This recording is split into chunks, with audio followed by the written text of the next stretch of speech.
რამდენიმე წელმა საქართველოს სამუდამოდ შეცვალა. ჩვენ ბოლოს და ბოლოს დავდექით რეალური ცვლილებების ზღვარზე. დღეს ქართველი ხალხი არნახულად ერთიანი, ძლიერი და მიზანდასახულია. და ამიტომაც მთავარი გამარჯვებაც ხელის გაწვდენაზეა. ქართველი ხალხი უარსეუბნება არსებულ მმართველობას და ირჩევს გზას, რომელიც წინ მიდის. არა მმართველი ძალის ჩანაცვლებას, არამედ ფუნდამენტურ და ხელშესახებ ცვლილებებს, რომელიც მოიტანს ევროპულ მომავალს, ეკონომიკას, რომელიც მუშაობს ყველასთვის, შესაძლებლობას, რომ მომავალი თაობა სამშობლოში რეალიზდეს და არ მოუწიოს ამისთვის სადმე წასვლა.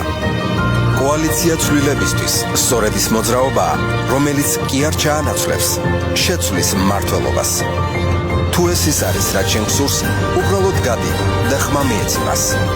და როცა ამას იზამ, ვეღარავინ და ვერაფერი შეგვაჩერებს. ცვლილება იწყება 26 ოქტომბერს. მომავალი შენია. კოალიცია ცვლილებისთვის ნომერი 4.